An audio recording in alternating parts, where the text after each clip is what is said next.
अभी मैं आपको एक्सप्लेन करने वाली हूँ हल्क पार्ट 1। तो मूवी की स्टार्टिंग होती है एक साइंटिस्ट को दिखाते हुए। वो कुछ क्रीपी एनिमल्स और रेप्टाइल्स के डीएनए को मिलाकर एक खास चीज बना रहा था। इस काम के लिए उसे गवर्नमेंट भी फंड्स दे रही थी, लेकिन जब उससे ये चीज ना बनी तो गवर्नमेंट ने अपने फंड्स रोक लिए। तो साइंटिस्ट ने अकेले में इस पर काम करना शुरू कर दिया और फाइनली उसने वो मेडिसिन, वो वेनम बना लिया जिस पर ना तो किसी बीमारी का असर होता था और ना ही किसी और जहर का। और वो मेडिसिन उसने खुद पर टेस्ट की।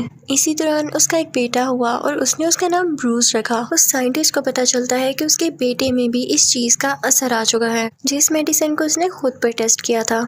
तो वो इस चीज का हल निकालने लगता है कि कैसे इसके असर को खत्म किया जाए। दूसरी तरफ हम ये भी देखते हैं कि ब्रूस को जब कोई चोट लगती तो वो हंसता रहता था, यानी ना तो उसे कोई दर्द होती थी और ना वो कभी बीमार होता था। ब्रूस के फादर को गवर्नमेंट की बात ना मानने पर जॉब से भी निकाल दिया जाता है। फिर हम देखते हैं कि कई साल बीत चुके हैं। अब ब्रूस किसी और फैमिली के साथ रहता है। उसे ये बताया गया है कि उसके पेरेंट्स मर चुके हैं। अब ब्रूस भी एक साइंटिस्ट बन चुका है और उसके साथ एक कोलीग होती है जिसका नाम रोज होता है। वो दोनों एक दूसरे को काफी पसंद करते थे। ये दोनों इस बात पर रिसर्च कर रहे होते हैं कि किसी भी जख्म को कैसे ठीक किया जा सकता है। तभी इनके पास एक सोल्जर आता है और वो कहता है कि तुम आर्मी के लिए काम करो, लेकिन ये लोग उसे मना कर देते हैं कि हम चाहते हैं कि इसका फायदा सारी दुनिया को पहुंचे। लेकिन वो आर्मी ऑफिसर इन्हें वार्न करके यहाँ से चला जाता है। वहाँ ऑफिस में रोज को एक अजीब सा आदमी नजर आता है जो कि ब्रूस के ऑफिस में जाके उसका एक बाल उठा के अपने साथ ले जाता है। ये दरअसल ब्रूस के फादर थे जो कि अभी भी जिंदा थे और इन्होंने ब्रूस का बाल इसलिए उठाया था ताकि वो उसका डीएनए देख सकें। ऑफिस में रोज और ब्रूस जिन रेस पर काम कर रहे होते हैं उन रेस की मशीन खराब हो जाती है। ब्रूस उसको संभालने की कोशिश कर रहा होता है लेकिन वो रेस उसी पर पड़ जाती है। अगले सीन में हम देखते हैं कि ब्रूस को अब होश आ चुका है क्योंकि जब रेस पड़ते ही वो बेहोश हो गया था तो उसे हॉस्पिटल ले जाया गया था। उसके पास रोज भी बैठी होती है जो उससे कहती है कि ये रेस तो काफी डेंजरस थी, तुम्हारी जान कैसे बच गई। वो काफी हैरान होती है लेकिन ब्रूस रोज से कहता है कि रोज छोड़ो इस बात को, मैं बहुत ही एनर्जेटिक फील कर रहा हूँ, मुझे कहीं दर्द नहीं हो रहा। वो दोनों ही इस बात से हैरान तो थे लेकिन साथ साथ खुश भी। रात को ब्रूस के पास उसके बूढ़े फादर आते हैं। वो ब्रूस को बताते हैं कि मैं तुम्हारा बाप हूँ, लेकिन ब्रूस कहता है कि नहीं, वो तो मर चुके हैं। तो वो साइंटिस्ट यानी ब्रूस के फादर कहते हैं कि नहीं, आर्मी ने तुम लोगों से झूठ बोला और तुम्हारी कोलीग रोज उसी आर्मी जनरल की बेटी है जिसने मेरी रिसर्च को भी रुकवाया और तुम जिस पर रिसर्च कर रहे हो वो चीज तुम्हारे अंदर है, तुम्हें और कहीं इसको ढूंढने की जरूरत नहीं है और ना ही तुम्हें किसी की मदद चाहिए। ब्रूस अपने फादर से कहता है कि मैं आपकी बात पर यकीन कैसे कर लूँ, आप इतने सालों बाद आ गए हैं जबकि मैं रोज से कई अरसे से प्यार करता हूँ। अब रात हो जाती है और ब्रूस अपनी लैब में आता है। उसे उस साइंटिस्ट यानी अपने रियल फादर की सब बातें याद आ रही होती हैं। उसे गुस्सा आने लगता है और उसकी बॉडी में कुछ चेंजेस होने लगते हैं। उसका जिस्म बड़ा और ग्रीन होने लगता है। देखते ही देखते वो बहुत बड़ा ग्रीन कलर का हल्क बन जाता है। ये सब कुछ उसके फादर भी छुप कर देख रहे होते हैं। तो वो उसके पास आते हैं और ब्रूस को यानी हल्क को अपना बचपन याद आने लगता है। लेकिन ब्रूस वहाँ की सारी चीजें तोड़ के वहाँ से चला जाता है। अगले दिन हल्क से रोज मिलने आती है और वो कहती है कि लैब में बहुत अजीब चीजें हुई, क्या तुम कल लैब में आए थे? लेकिन ब्रूस को कुछ भी याद नहीं होता। वो अब हल्क भी नहीं बना हुआ था। वो कहता है कि नहीं, मैं तो कल लैब में नहीं आया, लेकिन कल मुझे बहुत अजीब ख्वाब आया और एक आदमी भी आया जो कि खुद को मेरे फादर कह रहा था। तभी वहाँ पर आर्मी जनरल यानी रोज के फादर आते हैं और अपनी बेटी को बाहर गाड़ी में बिठा देते हैं कि तुम फिलहाल बाहर ही रहो, मुझे ब्रूस से कुछ जरूरी बातें करनी है। इनफैक्ट ये आर्मी जनरल ये भी जानता था कि ये उसी साइंटिस्ट का बेटा है और ये अपने बाप का छोड़ा हुआ काम भी पूरा कर रहा है। वो अंदर आते हैं ब्रूस के पास और उससे कुछ बातें करने लगते हैं। उधर रोज ब्रूस के फादर के पास जाती है और कहती है कि ब्रूस में ऐसा क्या है जो मेरे फादर उसके पीछे पड़े हुए हैं, उससे बातचीत करना चाहते हैं हर बार। तो ब्रूस के फादर कहते हैं कि क्या तुम मेरे बेटे को अपने फादर यानी आर्मी जनरल के पास छोड़ आई? तुम नहीं जानती ब्रूस के बारे में, वो सच में यूनिक है। अगर आर्मी को ये पता चला तो वो उसे पकड़ लेगी और दुनिया भी यूनिक चीजों को एक्सेप्ट नहीं करती। दूसरी तरफ आर्मी जनरल ब्रूस से बातचीत कर रहे होते हैं कि मुझे बताओ कि तुम्हारे फादर कहाँ हैं। तो ब्रूस कहता है मुझे बस यही पता है कि वो मर चुके हैं और मुझे उनके बारे में कुछ नहीं पता। तो आर्मी जनरल कहता है कि मैं वही हूँ जिसने तुम्हारे फादर को जेल में भेजा और तुम जानते हो कि मैं हर बात का पता लगा कर रहूंगा और अगर तुमने भी मुझे सही इन्फॉर्मेशन ना दी तो मैं तुम्हें भी जेल भिजवा दूंगा। तो ब्रूस कहता है मुझे कुछ नहीं याद। तो वो आर्मी जनरल कहता है तो फिर तो तुम इस काबिल भी नहीं हो कि तुम एक लैब खोलो या कोई रिसर्च करो, तुम्हारा दिमाग तो छोटे बच्चों जैसा है, और ये बात भी याद रखना, मेरी बेटी रोज से दूर रहना। उसके बाद वो आर्मी जनरल चला जाता है और ब्रूस को एक कॉल रिसीव होती है जो कि उसके डैड की ही होती है। वो अपने डैड से कहता है कि आपने मेरे साथ क्या जुल्म कर दिया, मुझ में क्यों ये बीमारी इंजेक्ट की। तो उसके डैड कहते हैं कि ये बीमारी नहीं, ये पावर है, इसे यूज करो। तो ब्रूस कहता है कि नहीं, मैं इसे खत्म कर दूंगा। तो ब्रूस के फादर कहते हैं कि वैसे भी रोज अब तुम्हारे साथ नहीं होगी, क्योंकि मैंने तुम्हारे डीएनए से कुछ क्रिएचर्स बनाए थे और वो मैंने उसकी तरफ भेज दिए हैं। ब्रूस फौरन से कॉल काटता है, रोज के घर की तरफ निकल पड़ता है, लेकिन तभी रास्ते में एक आर्मी ऑफिसर आ जाता है। ब्रूस को काफी गुस्सा आता है और अब वो दोबारा से हल्क में बदल जाता है, काफी जायंट। अब फाइनली वो रोज के घर पहुंच चुका था। वो दोनों एक दूसरे को देखने लगते हैं। ब्रूस रोज को गाड़ी में बिठा देता है और तभी वहाँ पर वही क्रिएचर कुत्ते आते हैं जिन्हें ब्रूस के फादर ने ब्रूस के डीएनए से ही बनाया था, लेकिन ब्रूस उनसे फाइट करके उनको भी मार देता है। इसके बाद ब्रूस रोज को सब कुछ बताता है कि मेरे डैड असल में चाहते क्या है, और मेरी बॉडी में कोई हिडन मेडिसिन थी जो कि रेस लगने की वजह से सामने आ गई, और मैं अब हल्क में बन जाता हूँ जब भी मुझे गुस्सा आता है। तो रोज उसे तसल्ली देती है कि हौसला रखो, मैं तुम्हारे साथ हूँ। अब अगले दिन रोज अपने फादर को कॉल करती है। वो उनकी हेल्प मांगना चाहती थी ब्रूस के लिए, लेकिन वो थोड़ी जानती थी कि वो तो ब्रूस के खुले दुश्मन है। अब जैसे ही उसके फादर को पता चलता है कि ब्रूस के साथ है, तो वो अपनी आर्मी वहाँ पर भेजते हैं। वो लोग ब्रूस को बेहोश कर देते हैं। अब आर्मी वाले उसे अपने साथ ले आते हैं आर्मी जनरल यानी रोज के फादर के पास। रोज ब्रूस से कहती है कि मैं तुम्हें जल्द ठीक कर लूंगी, लेकिन उसे क्या पता था कि उसके फादर बहुत जालिम थे। वो ब्रूस को जमीन से 1000 फीट नीचे ले आए थे और वो उसे हमेशा के लिए बेहोश रखने का प्लान कर रहे थे। जब रोज को ये पता चलता है तो वो अपने फादर से कहती है कि आप रोज से इतनी नफरत क्यों करते हैं। तो उसके फादर कहते हैं कि नफरत नहीं, वो खतरा है, खतरा। वो अपने डैड की तरह एक पागल साइंटिस्ट है। तो रोज कहती है कि मैं उसे जानती हूँ, आप मुझे उससे एक बार मिलने दें। तो उसका फादर उसे इजाजत दे देता है और वो सारा दिन ब्रूस के साथ स्पेंड करती है। लेकिन उसके बाद उसका फादर उससे कहते हैं कि आइंदा के बाद तुम ब्रूस से नहीं मिल सकोगी, क्योंकि उसे कुछ लोग हमेशा के लिए अपने साथ ले जाएंगे। दूसरी तरफ जब ब्रूस के फादर को खबर मिलती है कि ब्रूस को उन लोगों ने पकड़ लिया है, तो वो सोचता है कि मैं अपने बेटे की रिसर्च इस तरह से खत्म होने नहीं दे सकता। वो उस जगह जाता है जहाँ पर वो रेस होती है, और वो रेस वो खुद पर डालता है ताकि वो भी अपने बेटे जैसा यूनिक बन सके और उसका काम पूरा कर सके, उससे बचा भी सके। लेकिन उसमें एक और रिएक्शन हो गया था। वो जिस भी चीज को हाथ लगाता वो उस जैसा बन जाता, और ये भी एक अच्छी एबिलिटी थी। फिर वहाँ से ब्रूस के फादर रोज के पास जाते हैं और कहते हैं कि मुझे मेरे बेटे से मिलना है। तो रोज कहती है कि अब बहुत देर हो चुकी है, उसे वो लोग लेकर जाने ही वाले हैं। तो ब्रूस के फादर कहते हैं कि तुम्हारे फादर हैं वो जो ये सब कर रहे हैं, तुम इन्हें रोक सकती हो। तो रोज कहती है कि नहीं, मैं उन्हें नहीं रोक सकती, और आप मुझसे ऐसा क्यों कह रहे हैं जबकि सारी गलती आपकी है। तो ब्रूस के फादर कहते हैं कि मेरी गलती, ये तो उसमें डीएनए के जरिए आया है, और मैं चाहता था कि ऐसा ना हो। मैंने क्या क्या नहीं किया इसको खत्म करने के लिए, और अभी तो मैं आप लोगों की भलाई चाह रहा हूँ ना। गलती तो तुम्हारे फादर की है जिसने मेरे प्रोजेक्ट को बंद कर दिया, वरना आज तक मैं उसकी रेमेडी, उसका क्योर ढूंढ चुका होता। वो रोज को बताता है कि हाँ, मुझसे जो गलती हुई मैं उसको मानता हूँ। मुझे जब पता चला कि मेरा बेटा ब्रूस बड़ा होकर दुनिया के लिए खतरा होगा, तो मैं इसे मारने के लिए आगे बढ़ा था, लेकिन तब मेरी वाइफ बीच में आ गई और वो चाकू उससे लग गया, जिसकी वजह से वो मर गई। दूसरी तरफ हम देखते हैं कि ब्रूस पर जुल्म हो रहा होता है। वो लोग उसको इलेक्ट्रिकल शॉक्स दे रहे होते हैं ताकि उसको गुस्सा आए और वो हल्क बन जाए, क्योंकि वो लोग ये चाहते थे कि जब वो हल्क बने तो उसकी स्किन उतार लें और उसके डीएनए से और भी कई ज्यादा हल्क्स बनाए, जिससे वो अपना फायदा उठा सकें। लेकिन ब्रूस खुद को गुस्सा नहीं दिलाता। वो कहता है कुछ भी हो जाए मैं हल्क नहीं बनूंगा ताकि ये लोग मेरा यूज न कर सकें। लेकिन उसे इतना टॉर्चर किया जाता है कि वो बेचारा बेहोश हो जाता है और फिर उसे एक पानी के टैंक में रख दिया जाता है। वहाँ पर उसे कुछ विजन्स आने लगते हैं कि जब वो काफी छोटा था तो उसके फादर उसे किस तरह से मॉन्स्टर समझकर मारने लगे थे, और इसी वजह से उसकी मदर की भी डेथ हो गई। ये सब याद करके उसे गुस्सा आने लगता है, जिसकी वजह से वो फाइनली यहाँ पर हल्क बन जाता है और वो उस ग्लास को तोड़ के बाहर आ जाता है। वो सारी आर्मी उसे बेहोश करने की कोशिश करती है। वो ब्रूस यानी हल्क पर फायरिंग भी करते हैं, लेकिन उसे कुछ भी नहीं होता, क्योंकि अब वो बहुत पावरफुल हल्क बन चुका था, जायंट बन चुका था। वो उस बिल्डिंग से बाहर आ जाता है। उसके पीछे आर्मी का हेलीकॉप्टर भी होता है जिसके ऊपर वो चढ़ जाता है, लेकिन जब हेलीकॉप्टर ज्यादा ऊपर होता है तो हल्क अपना बैलेंस खो देता है और पानी में जाकर गिरता है, और फिर उस पर आर्मी फायरिंग करने लगती है। लेकिन हल्क वहाँ पानी से निकलकर शहर की तरफ आने लगता है जहाँ पर रोज भी होती है और उसे भेजा होता है उसी के फादर यानी आर्मी जनरल ने। ब्रूस जब रोज को देखता है तो वो नॉर्मल इंसान बनने लगता है, उसका गुस्सा कम होने लगता है क्योंकि उसे नहीं पता था कि ये उसके खिलाफ कोई साजिश है और इसी बात का फायदा उठाकर आर्मी उसे दोबारा से पकड़ लेती है। और जब रोज को पता चलता है कि उसके फादर ने उसके साथ धोखा किया, उससे झूठ बोला, तो उसे बहुत बुरा लगता है और उसे अपने फादर से नफरत होने लगती है। अब यहाँ पर ब्रूस के फादर भी आते हैं जो कि आर्मी से कहते हैं कि मुझे आखिरी बार अपने बेटे से मिलना है, उसके बदले में मैं सरेंडर करता हूँ, तुम लोग मुझे अरेस्ट कर लो। लेकिन यहाँ पर वो भी गेम खेल रहे थे क्योंकि अब उनके पास भी तो पावर्स आ चुकी थी, वो इनसे लड़ना चाहते थे अपने बेटे के लिए। अब ब्रूस के फादर ब्रूस से मिलते हैं और उसे कुछ बातें कहने लगते हैं ताकि उसे गुस्सा आए और वो हल्क बन जाए। लेकिन ब्रूस बेचारा काफी वीक हो चुका था, उसे गुस्सा भी नहीं आ रहा था।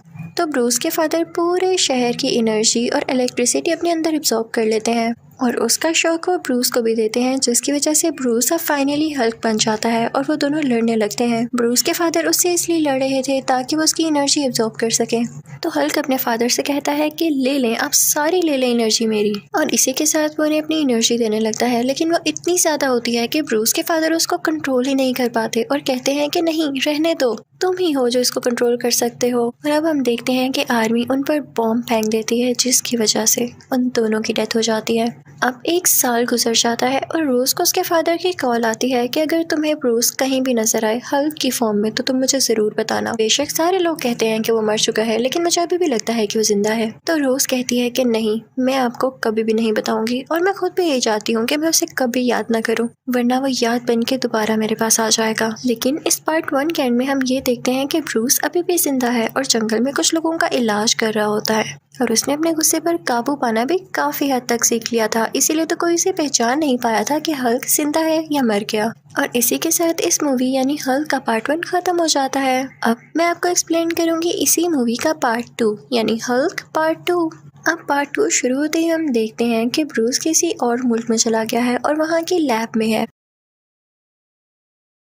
क्योंकि उसे रोज ने कॉल करके कहा होता है कि मैं तुम्हारा इलाज कर सकती हूँ, तुम इस लैब में आ जाओ। अब इस लैब में इस पर एक्सपेरिमेंट किया जाता है ताकि ये ठीक हो सके, हमेशा के लिए ब्रूस ही रह सके। लेकिन वो एक्सपेरिमेंट फेल हो जाता है और ब्रूस हल्क बन जाता है। उसे बहुत गुस्सा आता है कि ये कैसा मजाक है। वो सबको मार कर इंजर्ड करके वहाँ से आ जाता है और अब किसी और मुल्क में चला जाता है और अपनी इस गुस्से वाली आदत पर काबू पाने के लिए वो योगा क्लासेस ज्वाइन कर लेता है और साथ ही साथ वो ये भी ट्राई कर रहा होता है कि वो खुद को ठीक कर सके और हमेशा के लिए ब्रूस ही रह सके, हल्क कभी भी ना बने। अब ब्रूस जिस कंपनी में काम किया करता था वो बॉटल्स बनाती थी। एक दिन काम करते हुए उसका हाथ कट जाता है और उसका खून एक बोतल पर आकर गिरता है। जब उस बोतल में सोडा फिल किया जाता है और उसे कोई आदमी पीता है तो उसे वो बीमारी हो जाती है जिसका इलाज अभी तक नहीं आया था। वो रिपोर्ट जब आर्मी जनरल के पास जाती है यानी रोज के फादर के पास, तो वो समझ जाते हैं कि ये जर्म्स या ये बीमारी तो ब्रूस से ही लग सकती है और वो जरूर कहीं ना कहीं जिंदा है, उसका पता लगाया जाए। और उसे पता चल जाता है कि ये बोतल्स किस मुल्क में बनती हैं। वो अपनी सारी आर्मी को वहाँ पर भेजता है ब्रूस को पकड़ने के लिए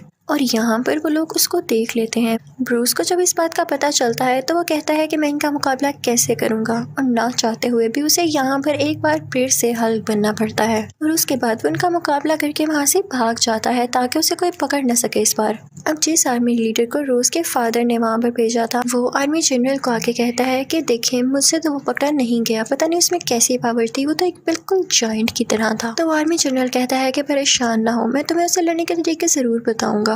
अब दूसरी तरफ हम देखते हैं कि ब्रूस उसी मुल्क जा चुका है जहाँ पर लैब में उसे रोज ने बुलाया था। वो एक यूनिवर्सिटी में एडमिशन ले चुका था जहाँ पर वो रोज को भी देखता है। वो उसको किसी और लड़के के साथ चलता हुआ देखता है तो उसे लगता है कि शायद ये मुझे भूल चुकी है और अब इस लड़के के साथ है। वो काफी हार्ट ब्रोकन होकर वहाँ से चला जाता है और फिर जाता है एक पिज्जा शॉप पर, जहाँ का ओनर उसे बताता है कि हाँ, वो रोज का दोस्त ही है जो कि बहुत अच्छा है, तुम छोड़ो, तुम्हें मैं एक जॉब देता हूँ जो कि पिज्जा डिलीवर करने की है, उसके बदले में तुम इसके ऊपर रह सकते हो। ब्रूस इंटरनेट पर किसी को भी अपनी आइडेंटिफिकेशन बताए बातें किया करता था, यानी कोई नहीं जानता था कि यह हल्क है या ब्रूस, बस रैंडम बातें। अब एक दिन ब्रूस को उस यूनिवर्सिटी से पिज्जा का ऑर्डर आता है जहाँ पर वो पहले पढ़ा करता था। वो देखता है कि कंप्यूटर लैब में कोई भी नहीं है तो वो वहाँ जाकर अपना अकाउंट लॉगिन करने लगता है, लेकिन वो देखता है कि उसके नाम से रिलेटेड कोई भी इंफॉर्मेशन नहीं है वहाँ पर और ना ही रोज के नाम से रिलेटेड। वो उसी आदमी को मैसेज करता है जिससे वो इंटरनेट पर बातें किया करता था। वो उसे सब कुछ बताता है। ब्रूस जब वहाँ से वापस आता है तो देखता है कि उस पिज्जा शॉप में रोज बैठी हुई है अपने उसी दोस्त के साथ। रोज उसे देख लेती है लेकिन ब्रूस वहाँ से भाग जाता है। वो उसके पीछे पीछे जाती है, उसे वो कहीं पर भी नहीं नजर आता। तो वो वापस आती है और उस पिज्जा ऑनर से पूछती है कि क्या वो यहीं पर रहता है, मुझसे झूठ मत बोलिएगा। तो वो पिज्जा ऑनर कहता है कि हाँ वो यहीं पर रहता है। अब ब्रूस शहर छोड़कर जा रहा होता है लेकिन रोज उसके पीछे आ जाती है और उसे कहती है कि रुको मत जाओ। वो उसे अपने साथ घर ले आती है। वो दोनों बातें करते हैं और रोज उसे कहती है कि जो डेटा तुम्हें चाहिए वो मेरे पास है, तुम्हें मुझसे छुपने की कोई जरूरत नहीं है, मैं कभी भी तुम्हें अरेस्ट नहीं करवाऊंगी। लेकिन एक बार मेरी बात पर गौर जरूर करना, ये जो डेटा है अगर हम अपने फादर को दे दें यानी आर्मी जनरल को तो वो हमारी मदद कर सकते हैं। तो ब्रूस कहता है नहीं नहीं, ये तुम्हारी गलत फहमी है, ये तुम्हारी ही सोच है कि वो कभी मेरी मदद करेंगे। वो तो मुझे मार कर या जैसे भी करके मेरी स्किन से और हल्क बनाना चाहते हैं। उसके बाद सीन चेंज होता है और हम ब्रूस के फादर यानी आर्मी जनरल को देखते हैं जो कि उस आर्मी लीडर से अपना वादा पूरा करने वाले थे, जो उन्होंने उससे कहा था कि तुम फिक्र न करो, मैं तुम्हें भी इतना पावरफुल बना दूंगा कि तुम हल्क का मुकाबला कर सको और उसे पकड़ सको। वो उसे कुछ इंजेक्शंस लगाते हैं उसके फेस में, उसकी नेक में, उसकी स्पाइनल कॉर्ड में यानी बैकबोन में, जिससे वो बहुत ज़्यादा एक्टिव हो जाता है, काफ़ी पावरफुल हो जाता है। अब ब्रूस रोज से कहता है कि मुझे सिर्फ ये डेटा चाहिए था, मैं यहाँ पर ज़्यादा नहीं रुक सकता, आर्मी मुझे पकड़ने आने ही वाली होगी। अब बस उसका यही कहने की देर थी कि आर्मी वहाँ पर आ जाती है। पता नहीं उन्हें किसने खबर दी थी कि ये यहाँ पर है। वो भागने लगता है और आर्मी भी उसका पीछा कर रही होती है। तभी एक ब्रिज पर उसको कैद कर लिया जाता है और तभी वहाँ से वो ब्रिज तोड़कर बाहर निकलता है। वो दोबारा से हल्क बन चुका था। उस पर उन सोल्जर्स की गोलियों का कोई असर नहीं हो रहा होता जैसे पहले नहीं हुआ था। तो आर्मी लीडर अपने सब सोल्जर्स को कहता है कि इसको टैंक के आगे रख के शूट करो और उसके साथ ऐसा ही किया जाता है। लेकिन हल्क में बहुत हिम्मत होती है, बहुत पावर होती है, वो इनको भी बर्दाश्त कर लेता है और खुद को टूटने नहीं देता, जख्मी नहीं होने देता। फिर अचानक से वो उठता है और इन दोनों टैंक्स को तबाह कर देता है। हल्क आर्मी के एक इंसान को भी मार देता है।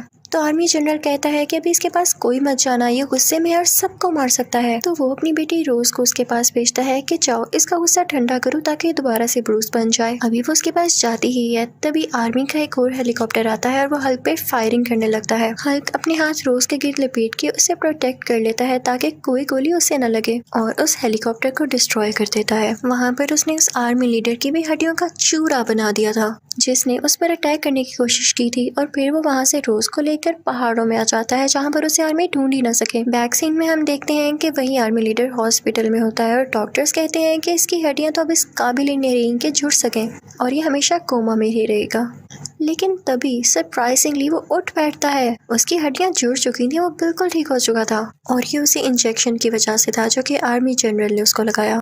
ये देखते हुए आर्मी जनरल उसके अंदर और इंजेक्शंस लगा देता है। दूसरी तरफ ब्रूस रोज से कहता है कि मैं चाहता हूँ हल्क मेरे अंदर से हमेशा के लिए निकल जाए क्योंकि न रहेगा बांस न बजेगी बांसुरी। जब हल्क ही नहीं होगा तो ये पकड़ेंगे किसको। ब्रूस रोज से कहता है कि मेरे पास एक आइडिया है, हम उस आदमी से मिलने जाते हैं जिस पर मैं इंटरनेट पर रैंडम बातें करता हूँ। उसकी भी एक लैब है, वो मुझे जानता तो नहीं है लेकिन जब उसे पता चलेगा कि मैं कौन हूँ तो वो जरूर मेरी मदद करेगा। और अब वो दोनों उसकी लैब की तरफ चलते हैं और फाइनली वो उस आदमी से मिल लेता है। वो रैंडम आदमी ब्रूस से कहता है कि मुझे तो लगा था तुम कोई जायंट हो, जैसे अपने बारे में तुम बातें बताया करते थे। तो ब्रूस उससे कहता है कि हाँ मैं हूँ, ये मेरा नॉर्मल इंसान का वर्जन है। तो वो आदमी उससे कहता है कि देखो मेरे पास जो मेडिसिन है वो बहुत स्ट्रॉन्ग है, मैं नहीं जानता कि तुम उसे कंट्रोल कर सको या नहीं, उसे बर्दाश्त करो भी या नहीं, तुम उससे मर भी सकते हो, क्या मैं लगा दूं तुम्हें। तो ब्रूस कहता है कि जान की परवाह है भी किसको, मैं तो बस हल्क को हमेशा के लिए मारना चाहता हूँ। अब उसको लैब में ले जाया जाता है लेकिन वो मेडिसिन इंजेक्ट करने के लिए सबसे पहले उसे हल्क बनाना जरूरी था, इसलिए उसको इलेक्ट्रिकल शॉक्स लगाए जाते हैं ताकि वो गुस्से में आके हल्क बन सके और ऐसा होता भी है। रोज उससे बातें करने लगती है कि देखो किसी चीज को नुकसान मत पहुंचाना, हम यहाँ पे तुम्हारी भलाई के लिए ही तो आए हैं, याद रखना सब। और इसी के साथ वो रैंडम आदमी अपनी वो मेडिसिन उसमें इंजेक्ट कर देता है जिसके बाद से वो हल्क अब ब्रूस बनने लगता है यानी असली फॉर्म में आने लगता है, एक अच्छा सा इंसान। वो रैंडम आदमी काफी खुश होता है क्योंकि उसका एक्सपेरिमेंट कामयाब रहा था और उसने इस बीमारी का हल भी ढूंढ लिया था। अब वो आदमी उनको बताता है कि किसी भी बीमारी का इलाज करना अब पॉसिबल हो चुका है। इनफैक्ट मुझे ब्रूस ने यानी हल्क ने अपना ब्लड भेजा था और उसी ब्लड ड्रॉप से मैंने कई ज़्यादा ब्लड बना लिया। मैंने उसे कई जानवरों पर टेस्ट किया लेकिन इसके रिजल्ट सामने नहीं आए। अब जैसा कि मैंने इसे हल्क पर टेस्ट किया और ये वापस ब्रूस बन गया, इसकी बीमारी ठीक हो गई, तो हम ब्रूस के बाकी ब्लड से भी लोगों की बीमारियां ठीक कर सकते हैं। लेकिन रोज और ब्रूस कहते हैं कि ये खतरनाक है, आर्मी भी इसी के पीछे है और अगर उनको पता चल गया कि तुम्हारे पास है तो वो तुम्हें भी ले जाएगी यहाँ से, और साथ ही साथ इसी खून से कई ज्यादा हल्क्स बनाएंगे जो कि दुनिया तबाह कर देंगे यार। इतनी ही देर में वहाँ पे आर्मी भी आ जाती है और वो लोग ब्रूस को एक बार फिर से बेहोश कर देते हैं और आर्मी जनरल अब ब्रूस को अपने साथ पकड़ के ले जाती है। दूसरी तरफ उस रैंडम आदमी के पास वो आर्मी लीडर आता है और उसे गन पॉइंट करके कहता है कि मुझ में भी ब्रूस का ब्लड दाखिल करो ताकि मैं भी हल्क बन सकूं। अब उस रैंडम आदमी को ना चाहते हुए भी ऐसा करना पड़ता है और जैसे ही वो उसके अंदर ब्रूस का ब्लड डालता है तो वो बहुत ही ज्यादा अजीब क्रिएचर में बदल जाता है जिसकी बॉडी पर तरह तरह के गंदे गंदे स्पाइक्स थे, यानी उसकी स्किन काफी खुरदरी थी। वो उस रैंडम आदमी को काफी मारता है और उसके लैब से बाहर आ जाता है। दूसरी तरफ उस आर्मी जनरल को स्क्रीन पर एक अजीब सा क्रिएचर दिखाई देता है जो कि नीचे जमीन पर फिर रहा था। वो सोचता है कि ये हल्क यानी ब्रूस तो मेरे साथ बैठा है, तो ये कौन है। उसे पता चल जाता है कि ये वही आर्मी लीडर है और इसने क्या कारनामा किया है। अब आर्मी जनरल को अपनी गलती का एहसास हो चुका था क्योंकि वो आर्मी लीडर जिस नई क्रिएचर में बदला था उसे रोकना तो और भी मुश्किल था क्योंकि वो खतरनाक वाली क्रिएचर जो था। तो ब्रूस कहता है कि देखा, आपने मेरी बात नहीं मानी, आपने मुझे पकड़ने के चक्कर में आपके अपने ही बंदों ने आपको धोखा दे दिया।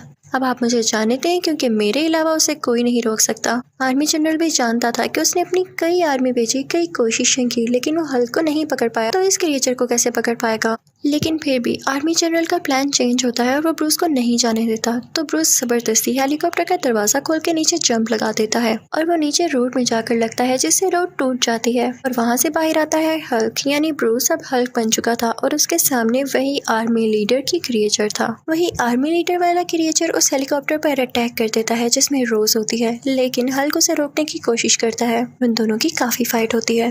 इतनी देर में हल्क देखता है कि रोज का हेलीकॉप्टर क्रैश होने लगा है और उसमें आग लग गई है। हल्क जाके फौरन से वो आग बुझाता है। फिर हल्क दोबारा से उस आर्मी लीडर वाले क्रिएचर के पास जाता है और काफी बड़ी बड़ी चेन से उसका गला दबाने लगता है और फिर उसकी चेस्ट पर अपना पाँव रख देता है और वो अजीब क्रिएचर वहीं पर बेहोश हो जाता है। तभी वहाँ पर आर्मी आती है जो कि हल्क पर फायरिंग करने लगती है, लेकिन रोज के फादर यानी आर्मी जनरल उनको रोक देते हैं। रोज उसके पास आती है और उससे कहती है कि मैं जानती थी कि तुम कभी किसी को नुकसान नहीं पहुंचाओगे और तुमने हमेशा से इस दुनिया को बचाना ही चाहा, मुझे मेरी गलतियों के लिए माफ कर दो। और साथ ही वो रोने लगती है तो हल्क उसे चुप करवाता है, यानी अब उसे इतना कंट्रोल था खुद पर कि वो हल्क बनने के बाद भी अपनी फीलिंग्स पर कंट्रोल रख सकता था और उसे अच्छे बुरे का पता था।